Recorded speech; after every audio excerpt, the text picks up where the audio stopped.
Assalamu alaikum. What's going on? This is Rashid from Rashid's Accounting. তো কেমন আছো সবাই? আশা করি ভালো আছো, সুস্থ আছো, নিরাপদে আছো। তো আজকে আমরা প্রিন্সিপাল অফ অ্যাকাউন্টিং এর অ্যাডজাস্টিং চ্যাপ্টারের পার্ট 3 এটা দিচ্ছি। তো আজকে আমরা একটা অঙ্ক সমাধান করব। পার্ট 2 তে আমরা বেসিক জিনিস নিয়ে, খুব ইম্পর্টেন্ট জিনিস নিয়ে আলোচনা করেছিলাম। তো আজকে আমরা একটা অঙ্ক সমাধান করব। এটা বিবিএ, ন্যাশনাল ইউনিভার্সিটির বিবিএ 2015 সালে অ্যাকাউন্টিং ডিপার্টমেন্টে আসছে। আমি প্রশ্নটা গ্রুপে দিয়ে দিব, যদি তোমাদের কাছে না থাকে ওইখান থেকে তোমরা প্রশ্নটা তুলে নিবা, আর যদি থাকে তাহলে তো ভালোই, তোমরা প্রশ্নটা নিয়ে সামনে নিয়ে ক্লাসটা দেখবা। তো আমরা অঙ্কটা শুরু করতেছি। তো এখানে রিকোয়ারমেন্টে বলছে অ্যাডজাস্টিং এন্ট্রি এবং রিভার্সিং এন্ট্রি করার জন্য। এতে বলছে অ্যাডজাস্টিং এন্ট্রি আর বিতে বলছে রিভার্সিং এন্ট্রি করার জন্য। তো শুরুতে আমরা অ্যাডজাস্টিং এন্ট্রি করে নিব। তো আমরা গত ক্লাসে বলেছিলাম যে কোনো অঙ্ক শুরু করতে আমরা সর্বপ্রথম দুইটা ইনফরমেশন জেনে নিব। তো দুইটা ইনফরমেশন হচ্ছে অঙ্কটা কত মাসের এবং শেষ কোন মাসে। তো এটা আমরা শুরুতে দেখে নিচ্ছি। Mr. Maru started a business on January 1, 2015. The trial balance of his business at the end of first year is given value. Trial balance December 31, 2015. তো আমরা দেখতে পাচ্ছি অঙ্কটা হচ্ছে এক বছরের, জানুয়ারি 1 শুরু এবং ডিসেম্বর 31 শেষ। তার মানে অঙ্কটা হচ্ছে এক বছরের। তো আমরা 1 নাম্বার ইনফরমেশনটা পেয়ে গেলাম। দেন হচ্ছে 2 নাম্বার ইনফরমেশনটা হচ্ছে অঙ্ক শেষ কোন মাসে, ওটা জানতে হবে। তো ওইটা হচ্ছে আমাদের ডিসেম্বর 31। তাহলে আমরা দুইটা ইনফরমেশনই পেয়ে গেলাম। তো এখন আমরা অঙ্কটা সমাধান করব।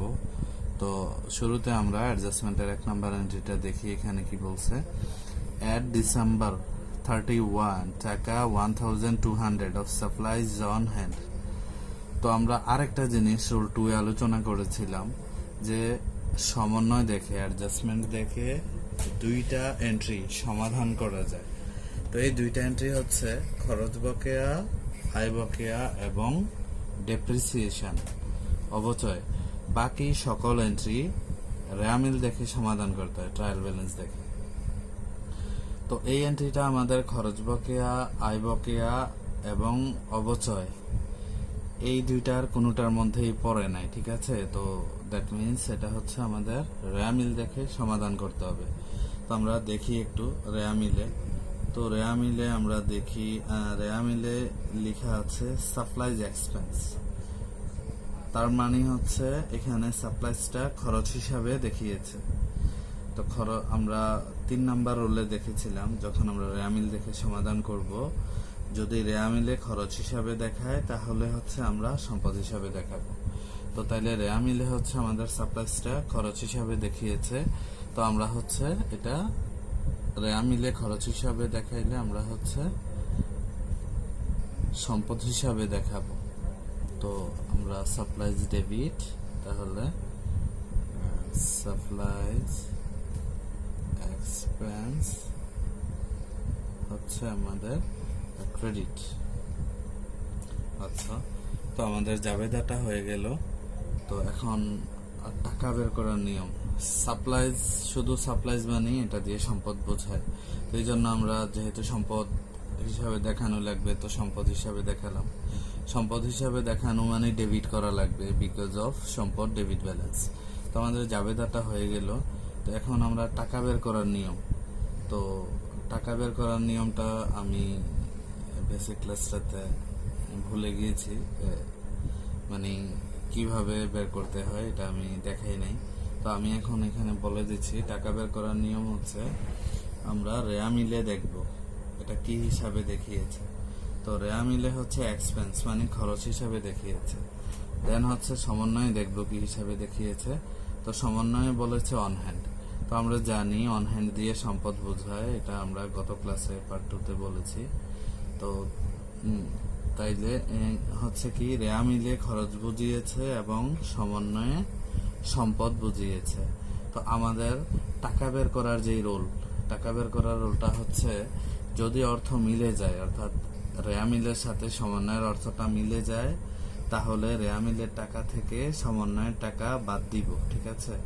আর যদি অর্থ না মিলে তাইলে হচ্ছে সমন্বয়ের টাকাটাই হবে। তো এখানে দেখতেছি আমরা রেয়া মিলে খরচ হিসাবে দেখিয়েছে, আর সমন্বয়ে অন হ্যান্ড, তো অন হ্যান্ড দিয়ে সম্পদ বোঝায়। তো রেয়া মিলে খরচ বুঝিয়েছে আর সমন্বয় হচ্ছে সম্পদ বুঝিয়েছে। তার মানে রেয়া মিলের সাথে সমন্বয়ের অর্থ মিলে নেই। যদি অর্থ না মিলে তাহলে আমরা সবসময় সমন্বয়ের টাকাই লিখবো অর্থ না মিললে। আর যদি অর্থ মিলে যায়, অর্থাৎ রেয়া মিলেও খরচ হিসাবে দেখায়, সমন্বয় খরচ হিসাবে দেখায়, অথবা রেয়া মিলে সম্পদ হিসাবে দেখায়, সমন্বয় সম্পদ হিসাবে দেখায়, তাহলে হচ্ছে রেয়া মিলের টাকা থেকে সমন্বয়ের টাকা বাদ দিব। তাহলে যেই টাকাটা হবে ওইটাই আমরা জাবেদায় লিখবো। তো এখানে যেহেতু অর্থ মিলে নাই রেয়া মিলের সাথে সমন্বয়ের, সো সমন্বয় যা আছে তাই লিখবো। আশা করি বুঝতে পারছো। তো 2 নাম্বার, 1 নাম্বার এন্ট্রিটা আমরা সমাধান করে ফেললাম। তো এখন 2 নাম্বারটা করব। তো এখানে বলা আছে the note payable was issued on October 1, it is 12% 1 year note. তো এটা নিয়ে আমরা কুইক নোটে দিয়েছিলাম, কুইক টিপসে, যে নোট পেয়েবল থাকলে আমরা ইন্টারেস্ট এক্সপেন্স ডেবিট করব, আর হচ্ছে ইন্টারেস্ট পেয়েবল ক্রেডিট করব। তো এটা আমরা লিখে নিচ্ছি, interest expense debit, interest payable credit. তো এটা আসলে অন্যভাবেও করা যায়। আমরা আলোচনা করেছিলাম ইন্টারেস্ট সাধারণত 2টা জিনিস থেকে হয়, একটা হচ্ছে অ্যাসেট থেকে আর একটা হচ্ছে লাইবিলিটিস থেকে। তো লাইবিলিটিস এর ইন্টারেস্টটা প্রতিষ্ঠানের জন্য খরচ। তো এখানে নোট পেয়েবল হচ্ছে লাইবিলিটিস, এটা আমরা ট্রায়াল ব্যালেন্সটা দেখলেই বুঝতে পারবো। বিকজ অফ ট্রায়াল ব্যালেন্সে নোট পেয়েবলটা ক্রেডিট পাশে দেখানো আছে। তো ক্রেডিট মানি হচ্ছে হয় আয় হবে অর এটা দায় হবে। তো নোট পেয়েবল এটা হচ্ছে লাইবিলিটিস। তো লাইবিলিটিস এর ইন্টারেস্ট হচ্ছে এক্সপেন্স। তো এক্সপেন্স বকেয়ার জাবেদা হচ্ছে এক্সপেন্স ডেবিট পেয়েবল ক্রেডিট। এটা আমরা প্রথম ক্লাসে বলেছিলাম, খরচ বকেয়া আয় বকেয়া যখন আমরা অঙ্কটা করেছিলাম। তো এখানে যেহেতু এটা খরচ বকেয়া, তাহলে আমরা জাবেদাটা এভাবে করব, interest expense debit interest payable credit. তো এখন হচ্ছে আমরা টাকাটা বের করে নিব। তো টাকা বের করার 3টা রুল ছিল। তো ইন্টারেস্টের টাকা বের করার রুল নাম্বার হচ্ছে 3 নাম্বার। তো ওইখানে গত ক্লাসে পার্ট 2 তে আমরা আলোচনা করেছি কিভাবে বের করতে হয়। তো প্রথমে টোটাল টাকা দিতে হয়। তো টোটাল টাকা হচ্ছে ট্রায়াল ব্যালেন্স থেকে আমরা নিব নোট পেয়েবলের। তো টোটাল টাকা হচ্ছে 25,000, দেন গুণ হচ্ছে পার্সেন্ট। তো পার্সেন্ট হচ্ছে আমাদের 12%। তো সমন্বয় দেয়া আছে, তো পার্সেন্টটা দিয়ে নিলাম।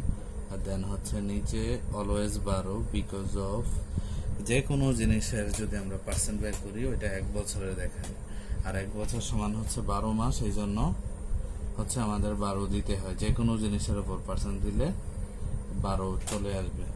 আর উপরে হচ্ছে এক্সপায়ার্ড মান্থ। তো এক্সপায়ার্ড মান্থের কথা আমরা পার্ট 2 তে আলোচনা করেছি। তো এক্সপায়ার্ড মান্থ বের করার নিয়ম হচ্ছে, যদি আমরা যে এন্ট্রি করব এন্ট্রিতে শুরুর তারিখ থাকে, ওই এন্ট্রি থেকে অঙ্ক শেষ যে মাস ওই মাস পর্যন্ত গুনলেই এক্সপায়ার্ড মান্থটা পাওয়া যায়। তো এন্ট্রিতে শুরুর তারিখ দেয়া আছে October 1। তো October 1 থেকে আমরা অঙ্ক শেষ যে তারিখে ওই তারিখ পর্যন্ত গুনবো। তো আমাদের এই অঙ্কটা শেষ হচ্ছে December 31 তারিখে, এটা আমরা শুরুতেই পড়েছি। তো অক্টোবর থেকে ডিসেম্বর পর্যন্ত গুনলে আমরা এক্সপায়ার্ড মান্থটা পাবো। তো অক্টোবর থেকে ডিসেম্বর পর্যন্ত হচ্ছে অক্টোবর, নভেম্বর, ডিসেম্বর, 3 মাস। তো এটা হবে 3 মাস। তো এখন আমরা একটু ক্যালকুলেটর বের করে নিচ্ছি। 25,000 12% ভাগ 12 গুণ 3। তো এটা হচ্ছে আমাদের বের করলে হয় হচ্ছে 3 মাসের 750। তোমরা একটা অঙ্ক ভালোভাবে বুঝলেই তোমরা সকল অঙ্ক হচ্ছে সমাধান করতে পারবা, কারণ সবগুলো অঙ্কই সাধারণত অ্যাডজাস্টিং এর একই রকম। ইন্টারেস্টটা করলাম। দেন 3 নাম্বার হচ্ছে আমাদের the balance in insurance expenses premium on a 1-year policy dated April 1, 2015. তো আমরা জানি সমন্বয় দেখে 2টা এন্ট্রি করা যায়, খরচ বকেয়া, আয় বকেয়া এবং ডেপ্রিসিয়েশন। তো এই 3টার কোনোটার মধ্যেই পড়ে নাই ইন্স্যুরেন্স জিনিসটা, সো এটা রেয়া মিল দেখে করতে হবে। তো রেয়া মিলে দেখি আমরা ইন্স্যুরেন্সটা কি হিসাবে দেখিয়েছে। তো রেয়া মিলে ইন্স্যুরেন্স এক্সপেন্স লিখে আছে, মানে এটা রেয়া মিলে খরচ হিসাবে দেখিয়েছে, এক্সপেন্স দিয়ে যেহেতু খরচ বোঝায়। সো আমরা পার্ট 2-তে পড়েছি যে রেয়া মিলে থেকে যখন আমরা অঙ্ক সমাধান করব, তো রেয়া মিলে যদি খরচ হিসাবে দেখায় তো আমরা হচ্ছে সম্পদ হিসাবে দেখাবো। তো আমরা সম্পদ হিসাবে দেখাবো prepaid insurance debit insurance expense credit. তো আমাদের জাবেদাটা হয়ে গেল। ইন্স্যুরেন্স আর ইন্স্যুরেন্স এক্সপেন্স একই কথা, শুধু ইন্স্যুরেন্স দিয়ে খরচ বোঝায়। তো খরচকে সম্পদ বানানোর নিয়ম হচ্ছে এটার সাথে যদি আমরা প্রিপেড দিয়ে দিই তাহলেই হচ্ছে খরচটা সম্পদ হয়ে যায়। আর আমরা সবসময় খেয়াল রাখবো যে ইন্স্যুরেন্সের জাবেদাই এটা, যদি আমরা প্রিপেড ইন্স্যুরেন্স ডেবিট করি তাহলে ইন্স্যুরেন্স এক্সপেন্স ক্রেডিট হবে, আবার যদি ইন্স্যুরেন্স এক্সপেন্স ডেবিট হয় তাহলে হচ্ছে প্রিপেড এক্সপেন্স ক্রেডিট হবে। তো এটা দুইভাবেই হতে পারে। তো এখন হচ্ছে আমরা টাকা বের করব। তো টাকা বের করার এটা 2 নাম্বার রুল দিয়ে বের করতে হবে। এখানে লেখা আছে যদি সম্পদ ডেবিট হয়। তো প্রিপেড ইন্স্যুরেন্স প্রিপেড দিয়ে আমরা জানি সম্পদ বোঝায়। তো এখানে সম্পদ ডেবিট হয়েছে, তো সম্পদ ডেবিট হলে টাকা বের করার রুল হচ্ছে টোটাল টাকা রেয়া মিল থেকে নিলাম 1800 ভাগ টোটাল মান। টোটাল মানটা সবসময় আমরা এন্ট্রি থেকে নিব, যে এন্ট্রিটা সমাধান করব। তো এখানে লেখা আছে 1 ইয়ার পলিসি। তো 1 ইয়ার মানে হচ্ছে 12 মান্থ, দেন গুণ হচ্ছে আমাদের প্রিপেড মান্থ। অ্যাসেট বের করার, অ্যাসেট লাইবিলিটিস এগুলা বের করার রুল হচ্ছে টোটাল টাকা ভাগ টোটাল মান্থ গুণ প্রিপেড মান্থ। তো প্রিপেড মান্থরা বের করার নিয়ম হচ্ছে টোটাল মান্থ থেকে এক্সপায়ার্ড মান্থরা বাদ দিতে হয়। তো আমরা এক্সপায়ার্ড মান্থ আগে বের করে নিতে হবে। তো এখানে এন্ট্রিতে শুরুর তারিখ আছে এপ্রিল। তো এপ্রিল থেকে অঙ্ক শেষ যে মাস ওই মাস পর্যন্ত গুনলেই হচ্ছে আমরা এক্সপায়ার্ড মান্থ পাবো। তো এপ্রিল থেকে ডিসেম্বর পর্যন্ত গুনলে আমরা 9 মাস পাই, ঠিক আছে। তো এটাই এক্সপায়ার্ড মান্থ। এখন টোটাল মান্থ থেকে এক্সপায়ার্ড মান্থ বাদ দিলেই আমরা প্রিপেড মান্থটা পাবো। তো টোটাল মান্থ হচ্ছে 12, তো এটা থেকে এক্সপায়ার্ড মান্থ 9 বাদ দিলে হচ্ছে 3। তো এখন আমরা বাকিটা ক্যালকুলেশন করে বের করে নিব। তো এটা ক্যালকুলেশন করলে হয় হচ্ছে আমাদের 450। আচ্ছা, তো 4 নাম্বার এন্ট্রি, এখন 4 নাম্বার এন্ট্রিটা আমরা সমাধান করব। তো এটাতে বলছে এট ডিসেম্বর 31 কনসাল্টিং ফিস অফ টাকা 2100 আর আনান্ট। আচ্ছা, তো এখানে এটা আমাদের ট্রায়াল ব্যালেন্স রেয়া মিল দেখে করতে হবে, বিকজ অফ এটা খরচ বকেও না, আয় বকেও না এবং ডেপ্রিসিয়েশন, এই তিনটার কোনোটাতেই পড়ে নেই। তো এই তিনটার মধ্যে পড়লে আমরা সমন্বয় দেখি জাবেদাটা করতে পারি, আর এই তিনটার মধ্যে যদি না পড়ে তাহলে হচ্ছে আমরা ট্রায়াল ব্যালেন্স দেখে জাবেদাটা করব। তো এখানে কনসাল্টিং রেভিনিউ, তো কনসাল্টিং রেভিনিউ এটা রেয়া মিলে হচ্ছে আয় হিসাবে দেখিয়েছে। তো রেয়া মিলে আয় হিসাবে দেখালে আমরা হচ্ছে দায় হিসাবে দেখাবো। তো আমরা জাবেদাটা সমাধান করতেছি। তো আনন্দ কনসাল্টিং রেভিনিউ ডেবিট আর হচ্ছে কনসাল্টিং রেভিনিউ ক্রেডিট। আচ্ছা, যেহেতু রেয়া মিলে আয় হিসাবে দেখিয়েছে, সো আমরা দায় হিসাবে দেখাবো। সরি, এটা আসলে কনসাল্টিং রেভিনিউ ডেবিট হবে আর আনন্দ কনসাল্টিং রেভিনিউ ক্রেডিট হবে। আমি উল্টো লিখে ফেলেছি, বিকজ অফ দায় হিসাবে দেখানো মানে হচ্ছে ক্রেডিট হিসাবে দেখানো, যেহেতু দায় ক্রেডিট ব্যালেন্স। তো এটা জাবেদা হবে কনসাল্টিং রেভিনিউ ডেবিট আনন্দ কনসাল্টিং রেভিনিউ ক্রেডিট। সো এখন হচ্ছে আমরা টাকা বের করব। তো টাকা বের করার ক্ষেত্রে অর্থ মিলাইতে হবে আগে। তো রেয়া মিলে হচ্ছে আমাদের কনসাল্টিং রেভিনিউ মানে আয় হিসাবে দেখিয়েছে, আর সমন্বয়ে আনন্দ, তো আমরা জানি আনন্দ দিয়ে দায় বোঝায়, তো এখানে দায় হিসাবে দেখিয়েছে। তো দেখা যাচ্ছে যে রেয়া মিলের সাথে সমন্বয়ের অর্থটা মিলতেছে না। তো না মিললে হচ্ছে আমরা সব সময় সমন্বয় টাকাটা লিখব। তো সমন্বয় আছে 2100, তো আমরা লিখে দিব হচ্ছে 2100। আর যদি মিলে যেত তাহলে রেয়া মিলের টাকা থেকে সমন্বয় টাকা বাদ দিতাম। এবার হচ্ছে আমাদের 5 নাম্বার এন্ট্রি। তো এটা বলতেছে graphic revenue earned but unrecorded. তো আমরা জানি আনরেকর্ডেড এই ওয়ার্ডটা দিয়ে বকেয়া বোঝায়, ঠিক আছে। তো বকেয়া আমাদের রেয়া মিল দেখে করতে হয় না, বকেয়া আমরা সমন্বয় দেখে করতে পারি। তো এটা হচ্ছে আয় বকেয়া, গ্রাফিক রেভিনিউ, রেভিনিউ মানে হচ্ছে আয়। তো আয় বকেয়ার রুল হচ্ছে রিসিভেবল ডেবিট, রেভিনিউ ক্রেডিট। তো এখানে আয়ের নাম লিখতে হবে গ্রাফিক রিসিভেবল ডেবিট,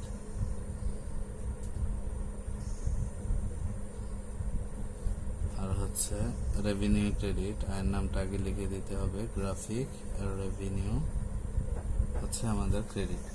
তো বকেয়ার ক্ষেত্রে সাধারণত টাকা দেয়া থাকলে ওইটাই লিখতে হয়, যা আছে টাকা আমরা তা লিখে দিব। দেন লাস্ট ওয়ান, এটা হচ্ছে আমাদের ডেপ্রিসিয়েশনের। তো আমরা বলছি যে ডেপ্রিসিয়েশনের জাবেদাও অ্যাডজাস্টমেন্ট দেখে করা যায়। তো ডেপ্রিসিয়েশনের জাবেদাটা সবসময় depreciation expense debit, accumulated depreciation হচ্ছে আমাদের ক্রেডিট। তো ডেপ্রিসিয়েশনের পার্সেন্ট দেয়া থাকলে আমাদের টাকা বের করার একটা রুল আছে। তো এখন এটা আমরা বের করব। তো এটা হচ্ছে ইকুইপমেন্টের উপর। তো ইকুইপমেন্ট হচ্ছে আমাদের 50,000 টাকা। তো গুণ হচ্ছে পার্সেন্ট, তো পার্সেন্ট হচ্ছে আমাদের 10%। দেন হচ্ছে গুণ উপরে এক্সপায়ার্ড মান্থ, তো নিচে হচ্ছে 12। তো এখানে এক্সপায়ার মান্থ বের করার নিয়ম হচ্ছে এন্ট্রিতে শুরুর তারিখ আছে কিনা দেখতে হয়। তো এটাতে শুরুর তারিখ দেয়া নাই, ঠিক আছে। তো শুরুর তারিখ দেয়া নাই, শুরুর তারিখ দেয়া না থাকলে এক্সপায়ার মান্থ বের করার নিয়ম হচ্ছে অঙ্ক যত মাস এক্সপায়ার মান্থ তত। তো অঙ্ক হচ্ছে আমাদের এটা 1 বছরের। তো এটা হচ্ছে আমাদের 1 বছরের, 1 বছর মানে হচ্ছে 12 মাস। তো এটা হচ্ছে আমাদের বের করলে হবে হচ্ছে 5,000, 12 কাটা, তাহলে 50,000-এর 10% হচ্ছে আমাদের 5,000 টাকা। তো আমাদের অঙ্কটা সমাধান হয়ে গেল, অ্যাডজাস্টিং এন্ট্রিটা। তো এখন হচ্ছে আমরা রিভার্সিং এন্ট্রি করব। তো রিভার্সিং এন্ট্রি করতে হয় অ্যাডজাস্টিং এন্ট্রি থেকে। তো রিভার্সিং এন্ট্রি নিয়ে বলেছি আমি গত ক্লাসে কোন কোন জিনিসগুলো রিভার্সিং এন্ট্রি হয়। খরচ বকেয়ার হয়, আয় বকেয়ার হয়, দেন হচ্ছে সম্পদ হিসাবে দেখালে হয়, আর হচ্ছে দায় হিসাবে দেখালে হয়। তো আমি এখানেই তোমাদের রিভার্সিং এন্ট্রিটা একটু দেখাচ্ছি। রিভার্সিং এন্ট্রির ঘরও এরকমই। তো প্রথম আমাদের যে জাবেদাটা ওইটাতে সম্পদ হিসাবে দেখিয়েছি আমরা, সাপ্লাইজ ডেবিট মানে হচ্ছে সম্পদ হিসাবে দেখিয়েছি। তো এটা রিভার্সিং এন্ট্রি হবে, সম্পদ হিসাবে দেখাইলে রিভার্সিং এন্ট্রি হয়। তো এটা রিভার্সিং এন্ট্রির বাংলা হচ্ছে বিপরীত দেখিলা, জাস্ট আমরা উল্টিয়ে লিখে দিব। তাহলে এটার জাবেদা হবে সাপ্লাইজ এক্সপেন্স ডেবিট, জাবেদাটাকে উল্টা লিখবো। দেন হচ্ছে সাপ্লাইজ ক্রেডিট, টাকা যা আছে তাই লিখে দিবে তোমরা 1200। দেন হচ্ছে পরেরটা হচ্ছে interest expense debit, interest payable credit. তো এটা হচ্ছে আমাদের খরচ বকেয়া। তো আমরা জানি খরচ বকেয়ার জন্য রিভার্সিং এন্ট্রি দিতে হয়। তো জাস্ট রিভার্সিং এন্ট্রি মানে হচ্ছে অ্যাডজাস্টিং এন্ট্রিতে যেটা আছে এটাকে উল্টাই লিখে দেয়া। তো আমরা উল্টাই লিখতেছি ইন্টারেস্ট পেয়েবল ডেবিট, আর হচ্ছে ইন্টারেস্ট এক্সপেন্স ক্রেডিট, টাকা যা আছে তাই হবে। দেন হচ্ছে প্রিপেইড ইন্স্যুরেন্স ডেবিট, তার মানে এটা সম্পদ হিসাবে দেখিয়েছে। তো সম্পদ হিসাবে দেখাইলে আমরা জানি হয় রিভার্সিং এন্ট্রি হয়। তো এটা জাস্ট আমরা উল্টাই লিখে দিব জাবেদাটা। ইন্স্যুরেন্স এক্সপেন্স ডেবিট আর হচ্ছে প্রিপেইড ইন্স্যুরেন্স ক্রেডিট, টাকা যা আছে তা হবে 450। আর দেন হচ্ছে consulting revenue, unearned consulting revenue. তো এটা দায় হিসাবে দেখিয়েছে। দায়ের ক্ষেত্রে আমরা ক্রেডিটটা খেয়াল করব, আর সম্পদের ক্ষেত্রে হচ্ছে ডেবিটটা খেয়াল করব। তো দায় যেহেতু ক্রেডিট ব্যালেন্স এই জন্য ক্রেডিটটা খেয়াল করতে হয়, আর সম্পদ যেহেতু ডেবিট ব্যালেন্স এই জন্য ডেবিটের এন্ট্রি খেয়াল করতে হয়। তো এটা দায় হিসাবে দেখাইছে, সো এটারও রিভার্সিং এন্ট্রি হবে। তো এটা আনআর্নড কনসাল্টিং রেভিনিউ ডেবিট হবে, আর হচ্ছে কনসাল্টিং রেভিনিউ আমাদের ক্রেডিট হবে। তো টাকা যা আছে তাই লিখে দিব 2100। দেন হচ্ছে গ্রাফিক রিসিভেবল, গ্রাফিক রেভিনিউ, তার মানে হচ্ছে এটা আয় বকেয়া। তো আয় বকেয়া, খরচ বকেয়া এগুলোর জন্য রিভার্সিং এন্ট্রি দিতে হয়। তো এটা তোমরা উল্টিয়ে লিখে দিবা, আমি আর লিখতেছি না। তো এটা উল্টিয়ে লিখে দিলে graphic revenue debit, graphic receivable credit 2000 টাকা। আর দেন হচ্ছে ডেপ্রিসিয়েশনের জন্য কোনো রিভার্সিং এন্ট্রি হয় না। তো আমরা রিভার্সিং এন্ট্রিগুলা যতগুলো আছে দিয়ে দিলাম। আশা করি তোমরা বুঝতে পারছো অঙ্কটা। অবশ্যই বললে কমেন্ট করে জানাবা, ঠিক আছে? চ্যানেল সাবস্ক্রাইব করবা। তো আজকের মতো খুদা হাফেজ।